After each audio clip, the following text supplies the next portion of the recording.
अस्सलाम वालेकुम फ्रेंड्स। अमूमन दोस्त ये पूछते हैं कि छत के ऊपर यानी रूफ टॉप के ऊपर आपको पानी की एक तो स्लोप के लिए या सीपेज के लिए ये और सफाई के लिए कौन सी चीज़ लगानी चाहिए। टाइल तो लग नहीं सकती, तो दो ऑप्शंस होते हैं। नंबर वन मार्बल, आप मेरे राइट साइड पे मार्बल दिखा दें। एक ये है कि ये मार्बल लगाते हैं, दूसरा मेरे लेफ्ट साइड पे है जहां हम चिप्स कह रहे हैं।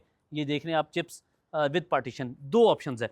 अच्छा, चिप्स का सबसे बड़ा आपको फ़ायदा ये होता है कि ये लगाने के बाद अभी आपको मेंटेनेंस की ज़रूरत नहीं पड़ती। अगर इसके साथ गोले लगा दिए जाएँ, यानी यहाँ पे तो आपने ये स्कर्टिंग लगाई, यहाँ गोला लगाएँ और चिप्स के साथ। मार्बल लगाने का नुकसान क्या है? अगर आप मार्बल लगाएँ तो ये तो आपको गैप नज़र आ रहा है।